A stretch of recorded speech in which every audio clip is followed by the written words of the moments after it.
नमस्कार सभी को। और आज जो है मैं करंट टूर्नामेंट्स या अपकमिंग टूर्नामेंट्स जो आने वाले हैं इनसे रिलेटेड बातें नहीं करूंगा।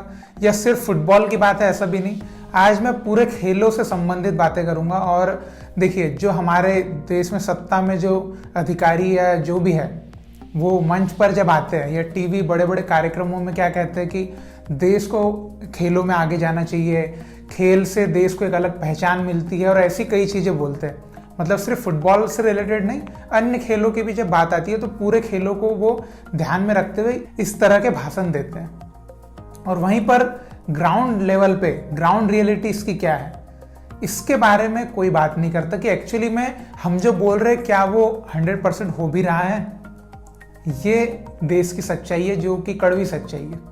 और जिसके बारे में जब लोग सवाल उठाते हैं तो यही जो आला अफसर या अधिकारी है ये कैमरे के सामने से भाग जाते हैं या जवाब नहीं देना चाहते।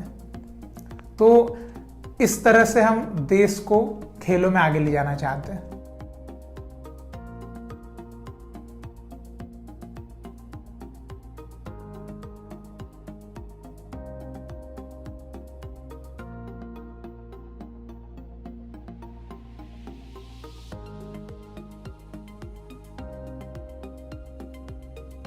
अब मैं आपको कुछ ग्राउंड रियलिटी वाली चीज़ बताता हूँ। देखिए, हो सकता है मैं जो बोलूँ इसमें आप समझेंगे कि मैं सरकार के खिलाफ हूँ या सत्ता जो चल रही है इसके खिलाफ हूँ। देखिए, बिल्कुल ऐसा नहीं है। मैं भी इस देश का वासी हूँ, मैं भी वोट देता हूँ, ठीक है।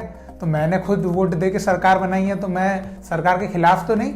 लेकिन सरकार जो बड़ी योजनाएं लेकर आ रही है, क्या ऊपर से तो योजनाएं लागू हो रही है, वो सही बात है, अच्छी बात है, हमको दिखता भी अच्छा है। अरे वाह, खेलों के लिए योजनाएं आ रही है, फिट इंडिया मूवमेंट, तो खेलो इंडिया, तो ये सब दिखता है। लेकिन वो ऊपर से लागू होने तक नीचे तक क्या असर हो रहा है उस चीज का, क्या नीचे तक उसके ऊपर काम चल रहा है, ये सच्चाई जानना ज्यादा जरूरी है, ना कि योजनाएं लागू करने से।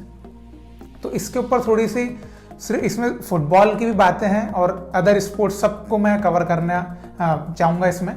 तो देखिए, सबसे पहले मैं आपको हो सकता है कि ये मेरे राज्य में चीज़ हो रही हो या आपके राज्य में भी हो रही हो।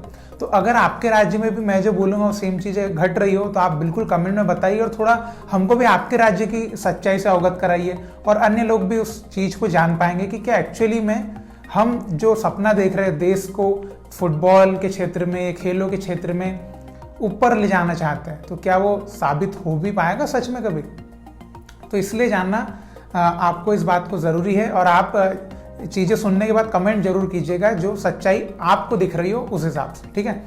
तो सबसे पहले बात करते हैं कि सरकार, जैसे केंद्र सरकार की तरफ से खेलो इंडिया लागू हुआ, फिट इंडिया मूवमेंट आया, ये कई सारी चीज़ें जो है और भी चीज़ें होगी। अब ये जो योजनाएं हैं इसमें मोस्टली कौन पार्टिसिपेट करेगा, जो बच्चे होते हैं, छोटे बच्चे या स्टूडेंट्स जिनको बोल सकते हैं, या मतलब कॉलेज स्टूडेंट तक, मतलब स्कूल से लेके कॉलेज तक के, ठीक है, यही तो पार्टिसिपेट करेंगे ना, क्योंकि बच्चों के लिए 30 साल का बंदा तो खेलो इंडिया में नहीं आएगा। तो अब ये चीज़ है। अब हम बात करते हैं कि बच्चे कहाँ से निकलते हैं। बच्चे जाएंगे, बच्चों को सबसे पहला माध्यम क्या मिलता है खेलों से जोड़ने का, वो था स्कूल। आपको भी, मैं खुद अपनी लाइफ में खेलों से तब जुड़ा जब मैं स्कूल में मुझे उस चीज़ से अवगत कराया गया कि हाँ ये फुटबॉल है, इसको खेलिए, इससे आप फिट रहेंगे, इसमें ये होता है। तो मैं फुटबॉल खेलना चालू किया।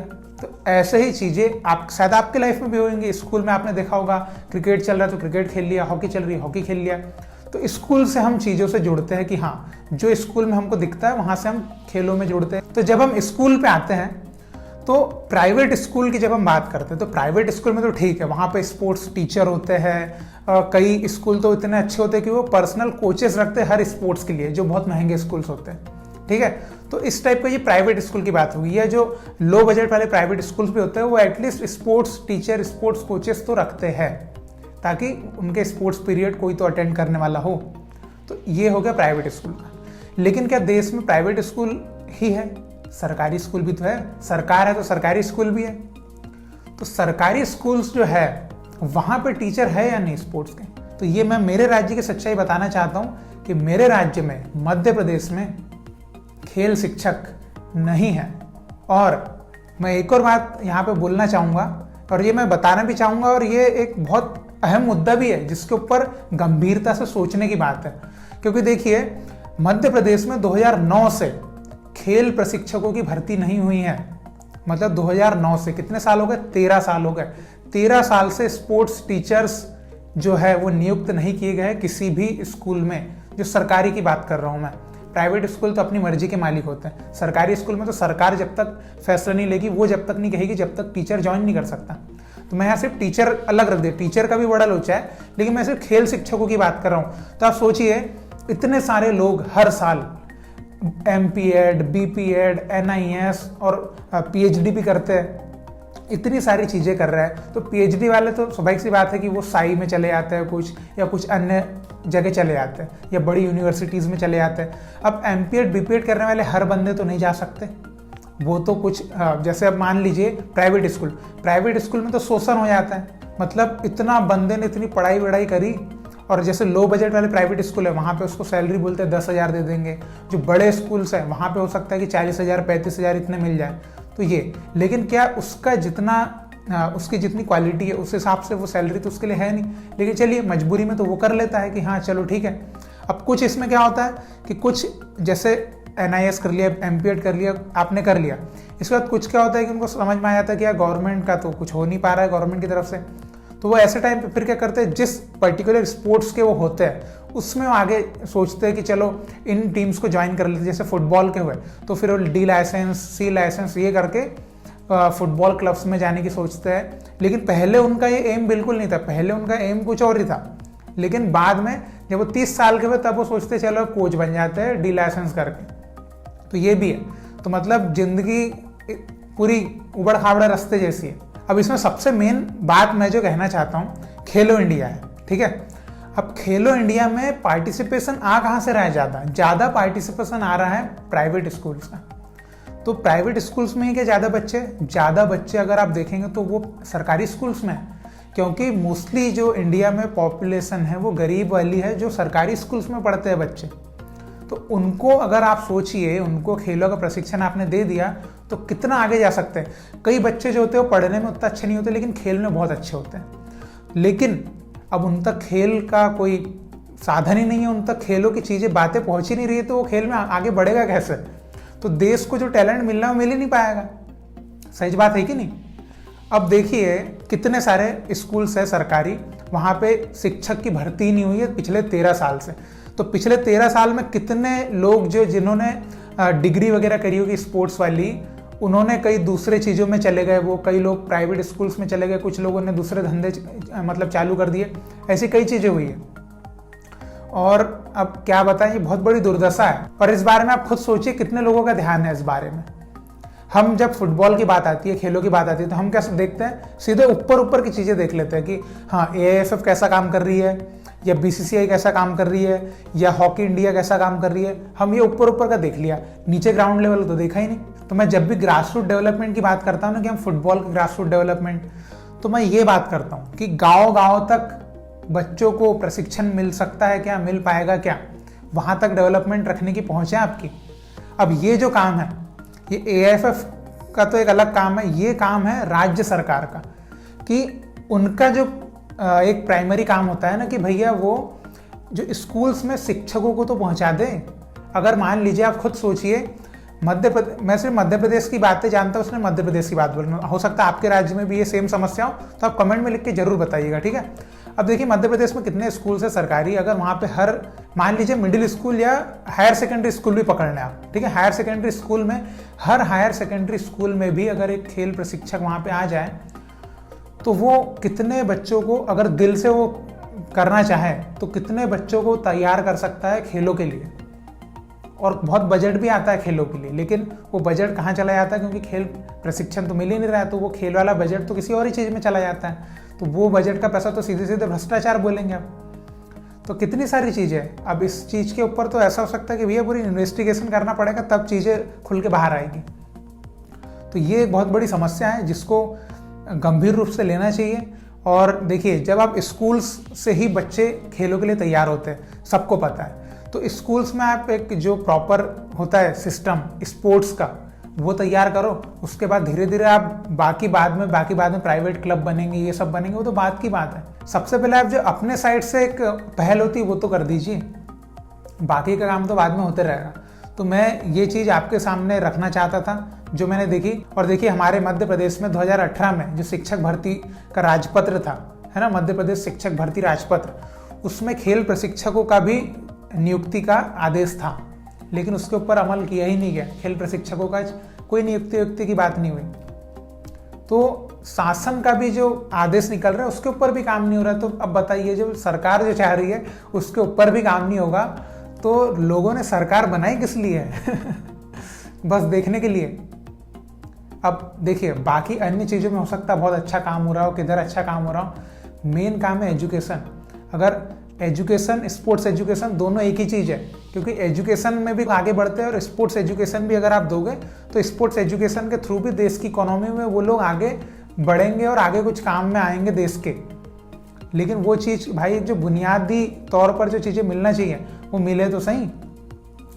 अब हर बच्चा प्राइवेट स्कूल्स में ही जाए क्या स्पोर्ट्स सीखने के लिए? हर कोई थोड़ी ना भाई प्राइवेट स्कूल की फीस पे कर सकता है 5-6 हज़ार रुपये महीने की, नहीं कर सकता। तो इसलिए तो वो सरकारी स्कूल चुनता है। तो सरकारी स्कूल में भी आप ऐसी चीज़ें कर रहे हो। अगर उसकी खेल खेलने की कोई इच्छा हो, क्या वो सिर्फ टीवी पे दूसरों को ही देखे, सिर्फ प्राइवेट स्कूल के बच्चों को देखे कि हाँ ये लोग तो बड़ा अच्छा खेल रहे हैं, ये लोग आगे भारत से खेलेंगे, भाई उसका भी तो दिल करता है खेलने का, वो कहाँ जाएगा? और जो बड़ी टीम्स होती है उसमें तो फिर वो एकेडमी वगैरह, उसमें पैसे वो भी वहाँ पे नहीं कर सकते।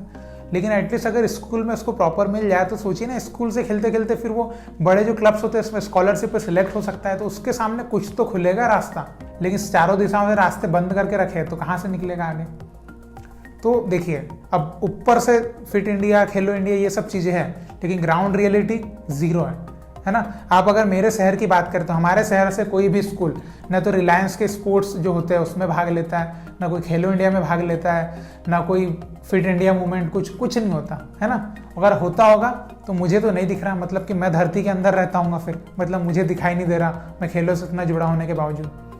तो ये समस्या है। तो बताइए खेलो इंडिया फिर सक्सेसफुल तो नहीं है मेरे हिसाब से, फिट इंडिया सक्सेसफुल तो नहीं है मेरे हिसाब से।